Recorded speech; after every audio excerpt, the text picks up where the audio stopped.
Hello and welcome to the long-awaited return of You're the Ref from the Honest Football Podcast. As you can see, for the first time in we can't work out how long, all three of us are here.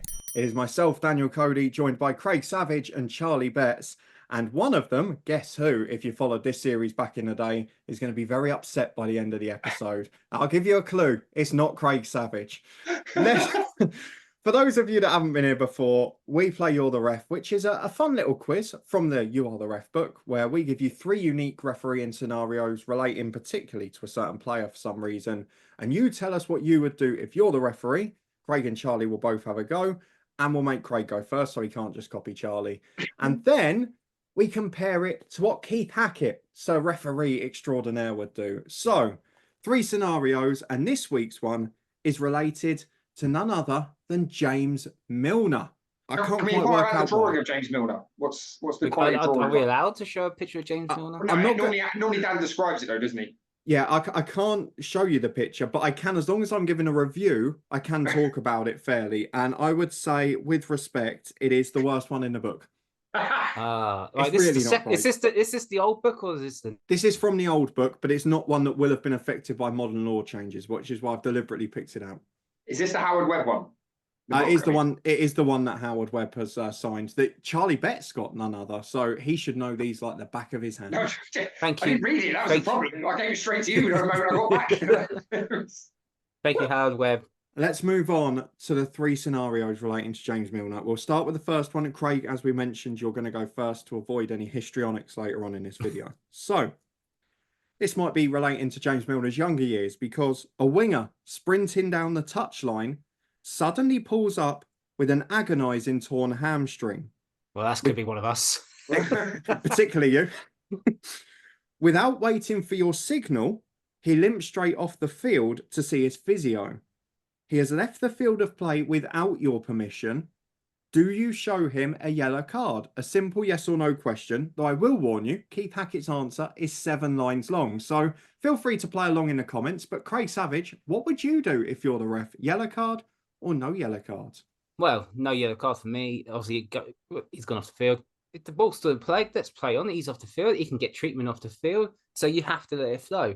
If he rolls off the pitch and then comes back onto the pitch, as we have seen some players do that, and a little bit S-Housery sometimes.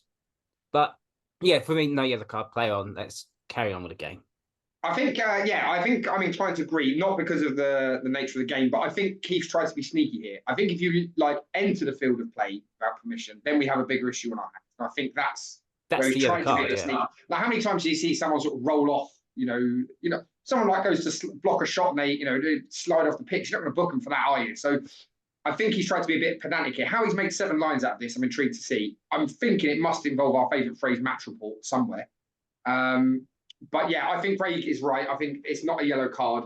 He might have a word with him at best. But yeah. I totally agree on what you said there. If he has the treatment and then re-enters the field of play, as you said, yes, then yeah, that is the yellow card.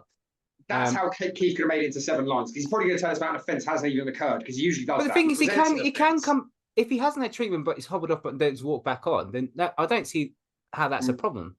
It's like someone getting tackled or trying to get blocked and then gets into the stand and then comes back onto the pitch. I think Dan mentioned though about him receiving treatment. I think he's going to go on. If he's received the treatment, then I'm not getting angry, but I think this will be classic Keith Hackett, where he presents one offence and then proceeds to tell us about a completely different offence, even though they're slightly related, but one that wasn't even present in the actual original scenario. So I think probably something that happened 4 minutes before. No yellow card for me. Okay, so both in agreement that there's no yellow card. I'll have to flip the book because this is quite a paragraph, as we've seen. However... How? Well, we're about to find out because we're near the end of the book. So Keith Hackett is getting his energy back just to finish off this. So the first thing is you're both correct. The first word is the only word that he needed in this answer, which is no. You don't show him the yellow cards. Now let's see what he's written on to say. So he's gone for referees aren't dictators. What an interesting start that is. Use some common sense and show some compassion. This is a potentially serious injury. At the first stoppage, I'm not sure how you'd know that instantly if the player's just hobbled off. But anyway, we'll gloss over that. At the first stoppage, run over and have a quiet word. Remind the physio to indicate as soon as possible whether the player will be coming back on or whether a substitution will be made. That's it.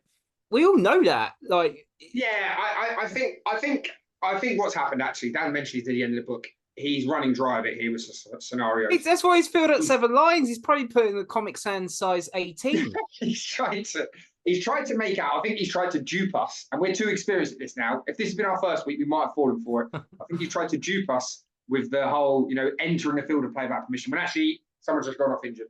So I think Keith really needs to do better than that if you want to catch these experts out. But on the flip side of that, that was a pedantically long answer that didn't need to be there. Like, of course you can use your common sense. Boring James Milner, as they used to say. So that was a pretty boring question from Keith. So got to do better. Maybe that was the intention. Crucially, neither of you have been fooled. So let's see if scenario 2 will do the same for you. Because this one, a little bit of a shorter question. So we'll go straight into it. The away captain, new to the role, wins the toss and chooses to kick off. But the home captain scoffs at him, claiming winning the toss only lets you choose which end to attack. The away captain angrily disagrees. Who is right? Now, this is pedantic, if you want to use that word again. I'm fairly certain you get choice of kickoff. I think the choice of ends is the secondary bit. And I don't know why I remember that. I mean, I did the referee's course when I was 15, which, without giving away my age, is nearly 2 decades ago. In fact, it's 2 decades ago. Bloody, I can't do the maths. But I'm fairly certain if you win the toss, you get a choice of kickoff or not.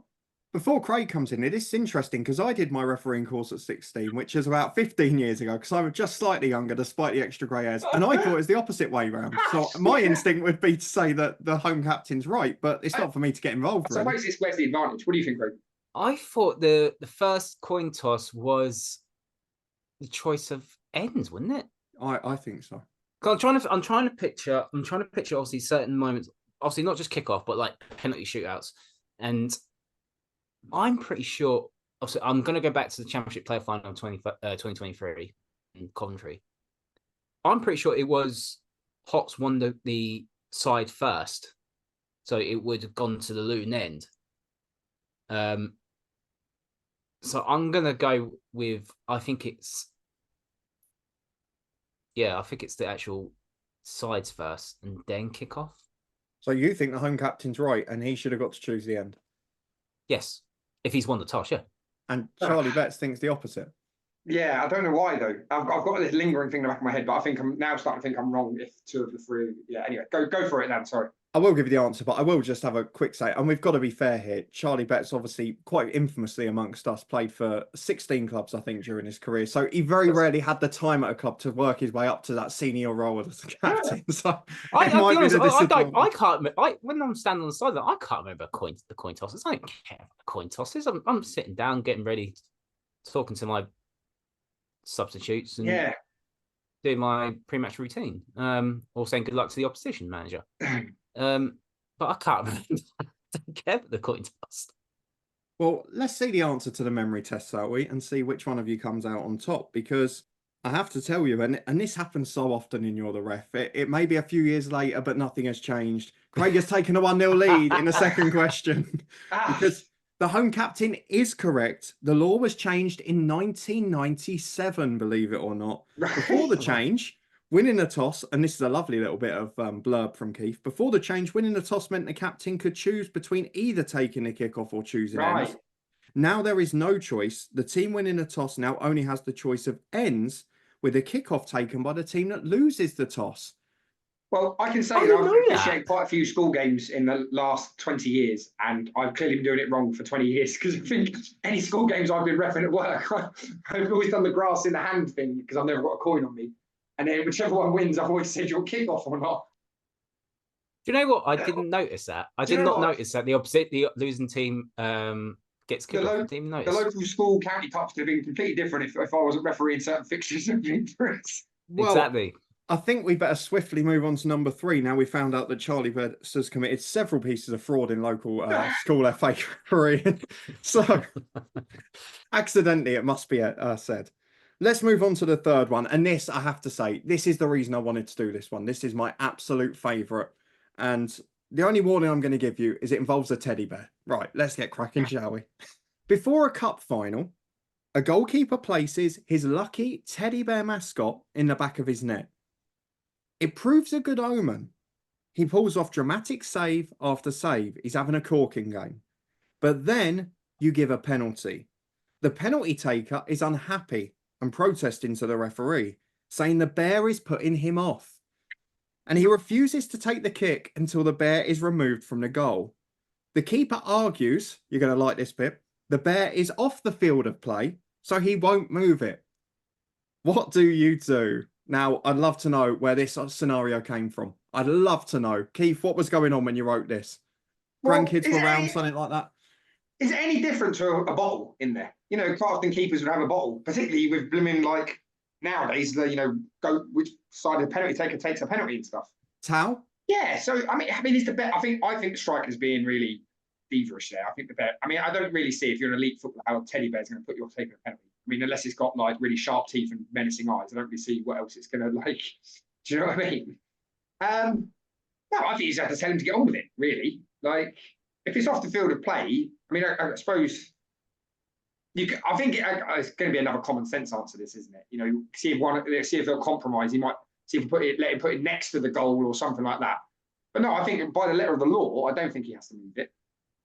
But I can't think of a precedent where you've had to do something like that. I mean, there's thousands of people behind the goal. Surely they're more likely to put him off than a bloody teddy bear. Maybe I'm wrong though. I don't know. Right?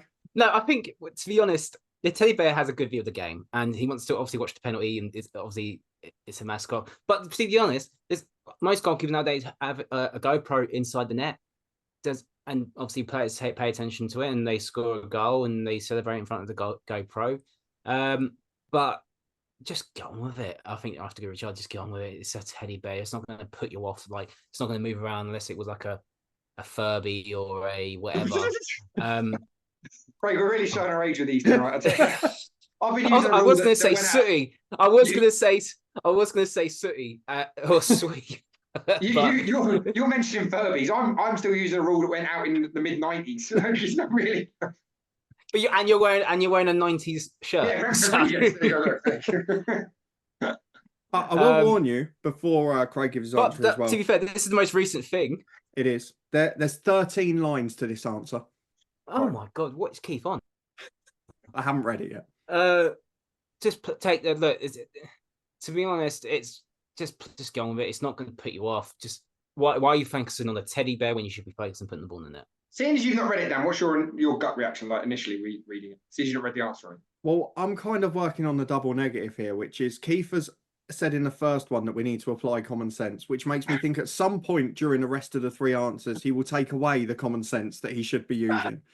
So out of curiosity, I'd probably go for something a bit different. I bet there's a rule somewhere where you have to get them to move it like 6 inches or 12 inches away from the goalpost or something stupid. It's behind the post. Yeah, I mean, I don't know. But yeah, look, you can never judge Keith Hackett. And that's why I like hosting and not predicting. Just why is the goalkeeper got a lucky teddy bear?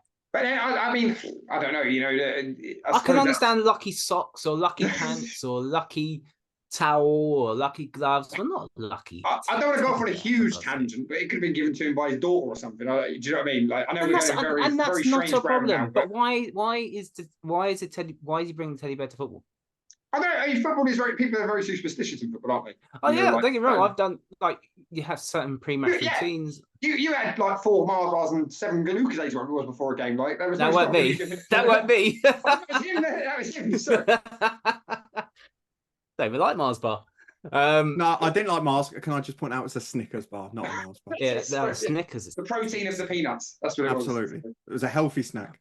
Well, I'm going to put you both out of your misery here, and I'm going to probably award myself the victory for this episode because the actual answer is ask the goalkeeper to remove the bear. Believe it or not. Now, let's find out the 12 lines of why we need to remove the bear. The penalty taker's complaint about distraction is valid. I'd ask the keeper to remove the bear, and if he still refused or argued, I'd insist. It is your and your assistant's responsibility to inspect the goal nets on arrival at the ground and before kickoff to make sure they are secure and, crucially, unobstructed. In recent times, officials have had to ask broadcasters to remove microphones and sometimes mini cameras, including GoPros, from in and around the nets where they are not permitted. So, because obviously you were alluding to the cycling goalkeeper, I presume, who had to ask for permission for GoPros, but there were clubs that said no. There were official teams that said no.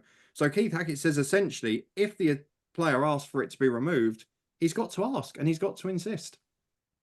There's a lot to unpack But there. to be honest, I think, to be honest, there is more cameras in the goals nowadays. Yeah. Like, I mean, there's literally ones in the goal because of the broadcast.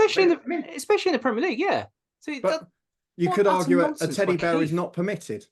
What about if the teddy bear's holding a camera? Does that make it any better? Oh, a teddy bear camera covering. That's a way around it. He could use it as a camera covering. The teddy bear could be part of the social media coverage. Yeah, it could be. Yeah, I mean, we're very much on a limb here now. Loopholes. It all depends on how big the teddy bear is. I suppose we didn't ascertain that. I mean, it could be a 4-foot teddy bear, and then in that case, we've then got a huge problem. Actually, yeah. I should point out the image shown was a bear very much sitting in a corner of the net, standard teddy bear size, not the sort of thing you might win in a holiday camp. There's wheels in the goals now, like especially grounds where there's like AstroTurf pitch. There's wheels in the goal, and sometimes the ball hits the wheel, and then the referees and assistants say no, then go in when it clearly goes in. Now that's more of a distraction than a bloody teddy bear. But if you noticed in recent tournaments, particularly now with the goal line technology as well in the higher level competitions, they're not allowed to have another ball in line with the goal line or anywhere in line between the goal line and the net along the touchline, because again it can cause an obstruction. So there are stupid little quirks within the rules, and I think Keith's saying there that it wouldn't be an issue ordinarily, but if the player asks, then you've got to do your job, which is probably not the referee's fault as much as we would like it to be. What about advertising hoardings? Because they like move now, don't they? Like the electronic ones. Surely they're behind the goal. I mean, that's going to be more distracting. I don't know. Some sort of Kellogg's cornflakes sign goes flying across, you're about to take a penalty or something like that. I would argue the biggest question that needs to be asked after that is about the penalty taker's mentality rather than any refereeing laws. Don't take the penalty. I think that is the correct answer to end on, despite the you're the ref. So, unfortunately for Charlie Betts, Craig Savage does steal the episode by 3 years on, I'm still winning. 2 points to 1. It's no different to anything before. The outcome is the one thing that is guaranteed here on You're the Ref. Craig Savage wins by 2-1. Thank you very much for joining us. If you want to see more of these, then please do put a thumbs up and let us know in the comments how you got on from the 3 scenarios. How many of them did you know? We've got our usual championship predictions every match day, and I'm sure plenty of manager specials along the season. You can find all the links and everything up in the eye above. Thank you very much for watching. Thank you to Charlie and Craig for being here together again at last. We'll see you again next time.